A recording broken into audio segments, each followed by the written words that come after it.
my god. Bleach is back. Now, you'll have to excuse this review because it's gonna be a little off the cuff. It was a long chapter, 73 pages of just, oh my god, my heart is on fire. I am just like kind of elated. I love that Kubo spent the first half of this chapter basically just like not necessarily getting us to know everybody again, but like we got to see our favorite people again. We got to see them interacting. We got to see Ichika, and she's like the student of Ikaku, and I like that like her and Yumichika have kind of like a little like fun relationship at like kind of Ikaku's expense. And I just loved seeing all of them just kind of living their lives and just like, you know what? And honestly, they didn't skip a beat. Kubo did not skip a beat with this because it didn't feel out of place. Like, if you think about Boruto. Now, I know Boruto gets a lot of flack. I think some of Boruto has some good stuff. But one thing that always struck me really, really hard is that it felt really out of place. Naruto did not act the same way as he acted when he was younger. And I realize people grow up, but like, people don't change that much. So it's kind of, always felt weird.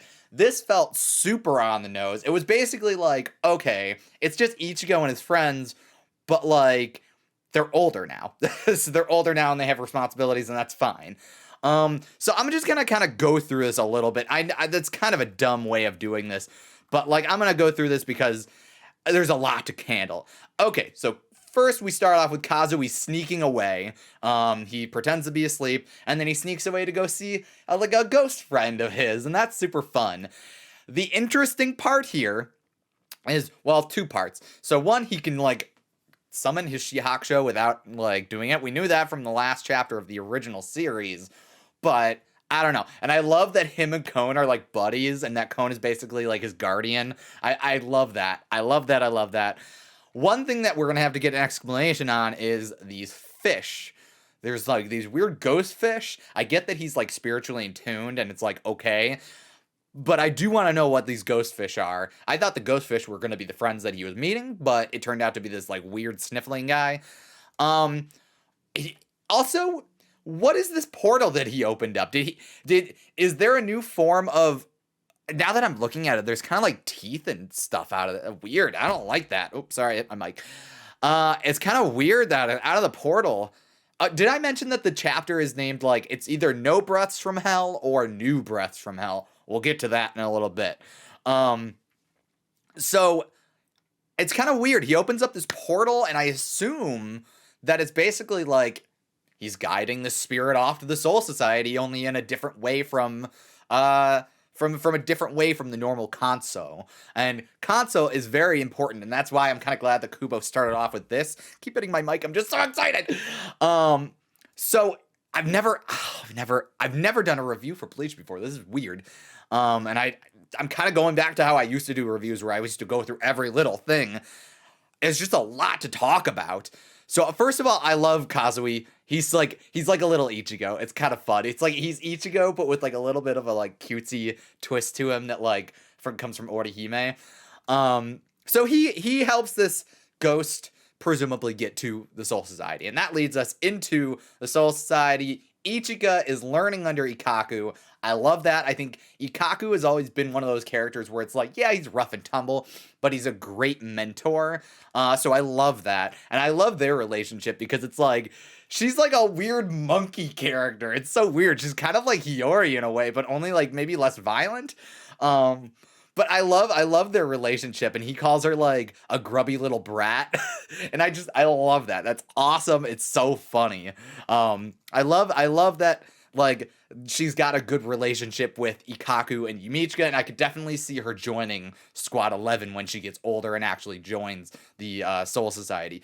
One little weird thing is that they kind of insinuate that like her and Kazui have like a relationship. Obviously, it's not like that, but like, and it's like in the way that like adults tease kids, but like it's a little weird. She's kind of a ghost girl, and he's like a 5-year-old boy. It's a little weird. I don't know how I feel about that, but Either way, I love their relationship. And speaking of relationships and ones that do not get old, is Ichigo and his friends, including Renji.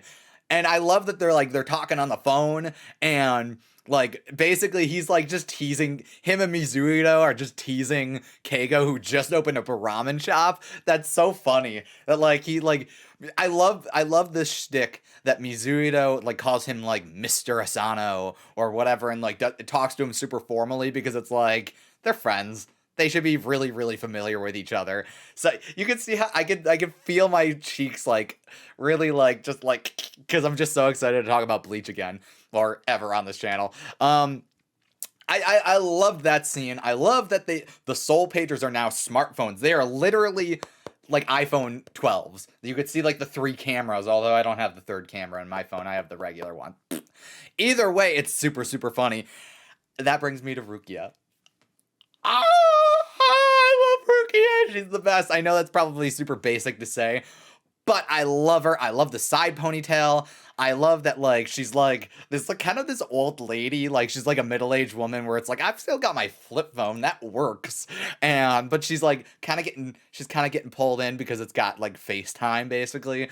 I love that. That's so funny. Did I mention that the whole crux of this story is that basically like they're inviting Ichigo to basically like a second funeral for Ukitake, and the only reason they're inviting him is because they feel like he has a very specific relationship with Ukitake and obviously Renji, but like Rukia specifically, so it's important for him to be there. But I just can't get over this. Also, the jump scare of Mayuri showing up because they talk about like Urahara and technology and whatever, and then he shows up and he's like, I resent that. You shouldn't be talking about Urahara. I'm the one who's doing all the actual good work here. I love that. And like I love that he's projecting himself. He's like a hologram, and he's projecting himself at all of the different squads. And like you have the different reactions. So Renji and Rukia freak out because he's just like berating them, and then it jumps to like Squad 4, and like Isane and Hanataro are like apologizing for nothing, and then like you've got like Shinji, and he's just like, I don't give this is cool, a hologram, I don't care, and Momo's just like, shh, what do you want, Captain? So it's just super funny to see all of these like all of these people pop up, and it's not even fan service because it's all for a very specific reason. I'm gonna hold off for a very specific moment on talking about the new characters because we have some new lieutenants. Obviously we have new positioned lieutenants, like I think we all assumed Sentaro was going to be the Squad 13 lieutenant. Akon was already said to be the Squad 12 lieutenant. So it's like those are not new characters, they're just in a new position. But there are some new characters, and it's so weird. It's weird. Oh my god, I'm just keep hitting my mic. It's weird to have new characters in a series that's so long running. So I'll hold off on them for a minute. But one is for Squad 8, and one is for Squad 7 because obviously they needed to kind of do some stuff with the loss of their captains, and there's a whole thing. In any event, Mayuri is basically just like popping up to be like, yo, all lieutenants need to get together. You're heading into the world of the living because this new ceremony, it happens every like 12 years, I guess, after a captain level person dies. And it's basically to be like, okay, you're sending the the person off, and they don't really have a real specific reasoning for this other than just like tradition. At least we learn about it. We learn about the reason later on. But basically it's supposed to be a lighthearted thing. They're just kind of doing some nice sending off to Ukitake in this particular moment.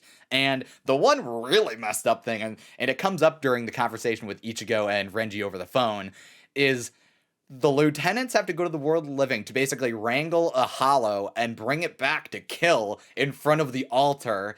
It's really messed up, and Ichigo is like, y'all, that's dumb. That's real dumb. And Renji's like, listen, it's a tradition. Don't worry about it.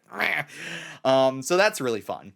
So aside from basically just everybody kind of having their moment to be like, oh, hey, I'm alive still, I'm around, and like having some goofy moments. There's also a goofy moment where like Shuhei kind of says something, or somebody says something that kind of like derides Mayuri, and he shoots laser beams out at Shuhei and like keeps attacking him even though it's not him saying it. So it's like really funny. I like that. I just wanted to say that.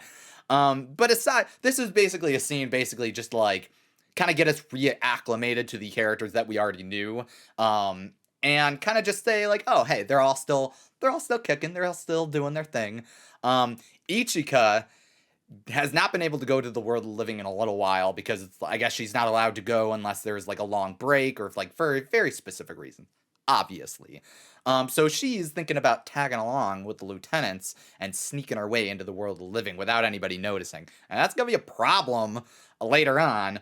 Also, I really, really love that the fact that like you have all these like lieutenants who are like super strong and they're just kind of like, they're all goofy and whatever, but they're all kind of like just like meandering around in the sky in the world of living. It's kind of funny. And then Ichigo's there for some reason. Also, you have to explain his Shikai and his Bankai. What the heck is going on? What the heck is going on? He has his regular Shikai again, but that was his Bankai, but not his real Shikai. Ah! In any event, it's after they all go to the world of the living, the lieutenants, while the captains are kind of getting things prepped for the ceremony in the Soul Society, that we kind of get to know the new lieutenants. One is Tetsuzaimon Iba's lieutenant, and his name is Atao Rindo, I believe, and he is a mute. He doesn't talk. Whether that's his, I think it's because he's deaf. He's supposed to be a deaf character, and that's actually really kind of cool. I like that as a little twist as far as like it's a character with a disability, but he works with it. So he can read lips. They all know sign language except for Ichigo, who is never around him anyways and is just meeting him. And I really like his Shikai is really weird. So it's like hawk or something like that. I don't know what the Japanese specific word is because he doesn't say it out loud. But there's some text to show it. And it's basically a bird-based. His release is give birth, and he basically summons these like birds out of his sword. And at first they kind of look like paper birds, and it's kind of like a paper link.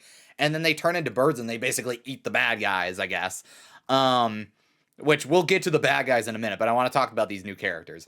There's a lot to talk about. So he seems cool. I like that he releases his Zanpakuto by like drawing on his sword, so that's how he says it. That's how he releases it. That's a very I think that's a clever way of having a deaf character, or at least a mute character, call out their Zanpakuto's release. The other character is Lisa Yodomaru's lieutenant. Now, Lisa is the new captain of Squad 8 because she was the lieutenant of Squad 8. Now that Shunsui Kyoraku is Squad 1, she kind of came back. I really like Lisa. She's quite a bit of a dork.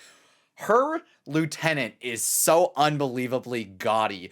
I guess she's taken inspiration from Gyaru, which is basically like this like style of like you bleach your hair blonde, you go real tan, and you kind of have like this weird outfit style. Listen, I'm not judging. It's a little gaudy. But she's like got like a hoodie, like she's got like a crop top kind of thing going on and like leg warmers, and she's super obnoxious and tries to take a selfie with Ichigo, and it's just kind of really, really funny. I love that Renji basically is like, oh, that's Captain Yodomaru's lieutenant, and Ichigo's like, yeah, I could see that. I could see that, no duh. Like the two of them are, of course they're together. So those are the brand new characters. I like them. I'm interested to see what they do. I didn't set her name. It's Yaya. It's Yu Yayahara. And we didn't see her Zanpakuto release, but we saw her do some funky business where she's got like some spirit bear stuff, and she kind of goes rawr, and then a giant like ghost bear shows up and bites the monsters, and kind of it's an interesting attack. I don't know if it has anything to do with her Zanpakuto, but she didn't release it as far as I saw. She just kind of started attacking. So that's interesting. I'm interested to see what her dealio is. Kubo, if you're going to introduce new characters, show us their Zanpakuto. Don't be... Just show us their Zanpakuto. So that kind of brings us to the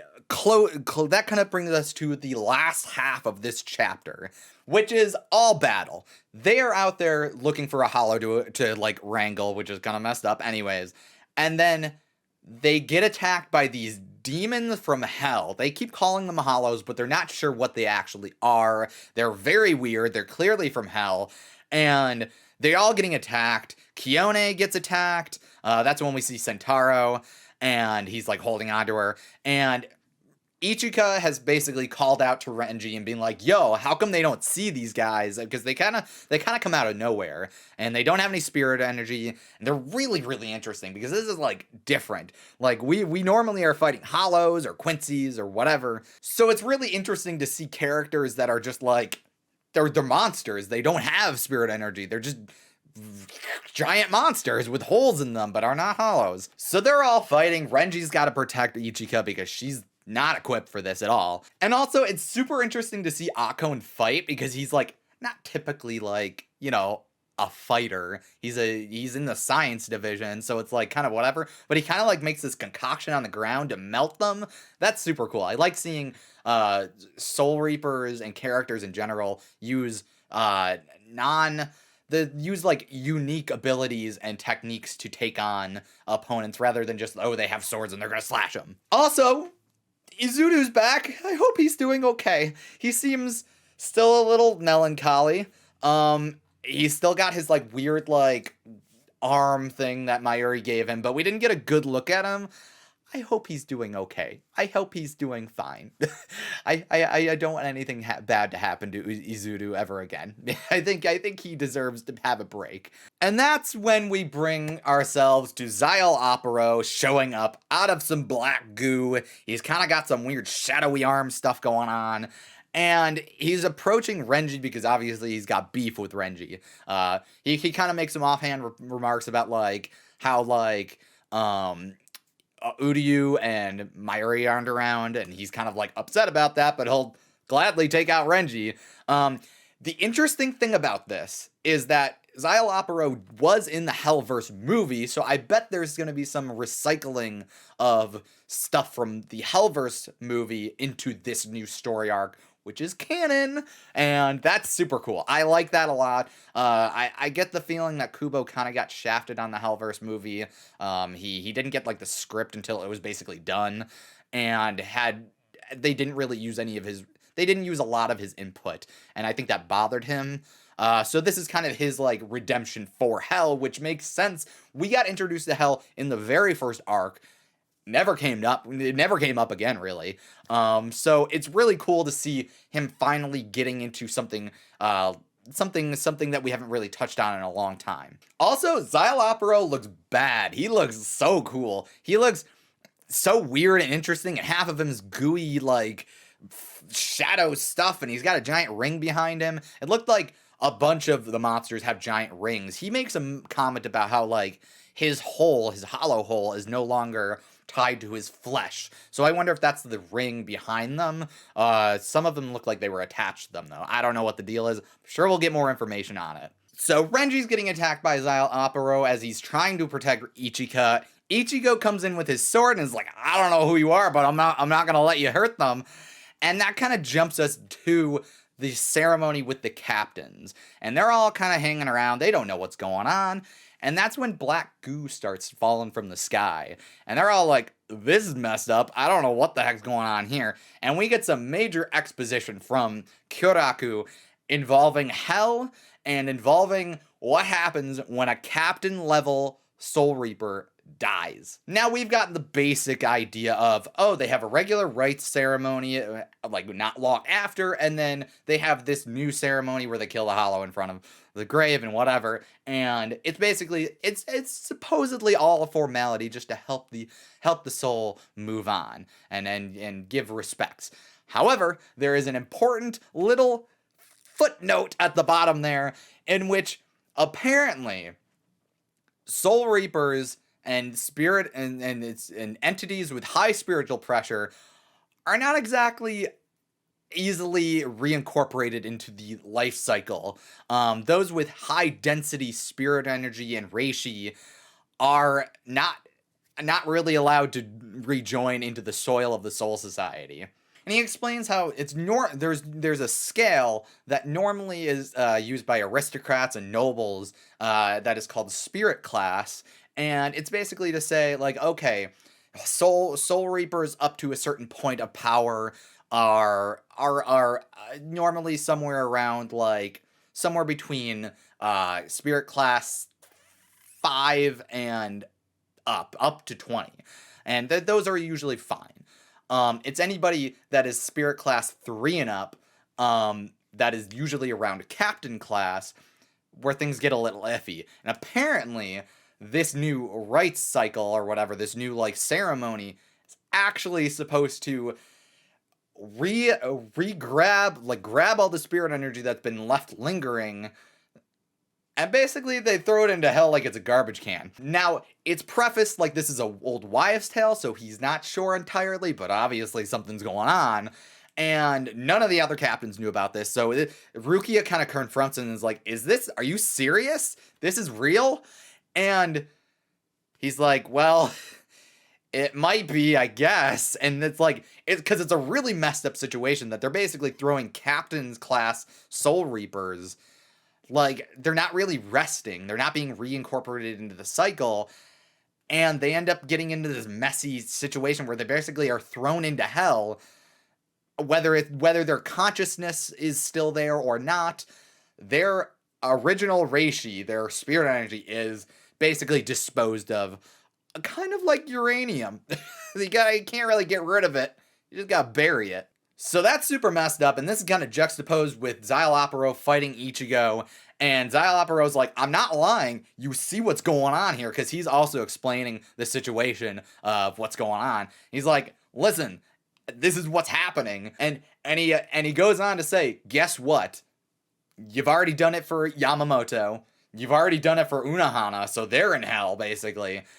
And guess what? Today, it's Ukitake's time. And to that, Ichigo's like, we haven't done it yet. This isn't it. We haven't done it yet. That's the point of this, right? We were supposed to come out and get a hollow to go bring it back. And he's like, well, you just killed a bunch of these hell demon things. That's basically it. And that is when he gets run through from the back. The gates of hell are opening back up. And we see Ukitake's Zanpakuto is the source of him being run through, and it's a much bigger blade. I don't know if that's just perspective or, like, whatever. So that's basically just how it ends. It basically just ends. The monsters start dissolving, and Xyloapero's like, haven't you ever noticed that the butterflies that, like, have been guiding Soul Reapers from the world of the living back to the Soul Society and everything, they're called hell butterflies, and that everything has been wrapping back into the hell. And that's basically it. So the gates of hell close up. The last thing we see is some hell butterflies and Kazui Kurosaki, who is none the wiser of what's going on. Holy shit. This is a lot. I'm kind of all over the place here because it's just a lot of information, and I just don't know how to take it. I guess where I'll leave this, now that I've kind of gone through it all, this was really just so I could kind of, like, talk about it. I haven't talked about Bleach in any significant capacity on this channel ever. When I started my channel, it was in the end times of Bleach, and I wasn't doing chapter reviews at that point in time. And then it ended, and by the time I was doing chapter reviews, it was gone. So I'm super excited. This is a whole new arc in Bleach. I am so unbelievably excited for this. I'm kind of speechless, even though I've talked for like a half hour now almost. But I won't drag it on anymore. Things that I am super excited for. Lore of the Soul Society. We have not gotten that. And honestly, the whole thing makes me think, so if they've been doing these rites ceremonies for Captain Class Soul Reapers, and the Captain Class Soul Reapers get sent to hell, basically, then what about all of those like former captains, all of the former captains that have died, but like the ones from before, during like the 1,000-year fight with Yuha back originally? Like, what about those original captains that were like the bloodthirsty demons of the Soul Society, whatever? We could have some serious badassery going on here. So that's something I am super excited to see. I'm so happy Kubo's back. I hope that listen, I really like Burn the Witch. I hope that he continues with that. We're supposed to get a season 2 at some point. I don't know, but I am super happy about this. This is gonna be great. Things I really, really want to see out of this. Let's see Tetsuzaimon's Bankai. We saw his blade. So I didn't talk about this, but the cover page is really, really cool. It's basically a shot of Ichigo with all the captains. Some have their Shikais out. Really only like Lisa has her Shikai out. But they all have their blades out, and we see Tetsuzaimon's sheath. I don't think we've ever seen his sheath before. It almost actually looks like he's got like an actual like guard and everything now. So it looks like he's maybe like kind of set dressed his Zanpakuto, and I really hope that we get some information on that, because oh my god, how in the world have we gone this far without hearing anything about his Zanpakuto in any form? What is his Bankai? What's Lisa's Bankai? What's the release of what's Isana's Bankai? She's a captain now, right? So it's like we got to see a bunch of stuff. I'm super excited. And honestly, we didn't get any releases in this chapter. That's the fun part, is that we went through this entire chapter without anybody releasing their Zanpakutos other than the brand new character, Atao Rindo. I think that's his name. Atao Rindo. But other than him and seeing what like Yu are capable of, we didn't really see anything significant from anybody else. I guess technically I think we saw Izuru's Shikai, because he has it already out and he's like doing his thing. But other than that, we haven't really seen anything crazy new. And that it was a really good chapter. I'm not gonna drag this out. I could keep talking about this forever and talk myself into circles, but I'm not gonna talk myself into circles. Let me know what you guys think down below in the comment section. Are you super excited about Bleach coming back? Because I know I am. What do you think is gonna happen? Let's just discuss. Let's talk about what's going to happen moving forward. Do we go in a monthly serialization where it's like, oh, we get like something like along the lines of Boruto where it's like once a month for X amount of time? Or does Bleach rejoin the weekly Shonen Jump? I would not be against that. I would be okay with that. Let me know what you guys think down below in the comment section. And if you enjoyed this video, make sure to leave a like. Get hype. Bleach is coming back. The anime is coming back probably next year, maybe. Do they animate this? I sure hope so. I'm not gonna talk anymore. I love this. I love seeing Ichigo. I love seeing Kazui be kind of goofy with Kon. I love seeing all the characters. I love that we have new lieutenants to kind of fill some spots. I think it's gonna be a really, really fun time, and I'd love to cover this along with One Piece and whatever else I'm doing.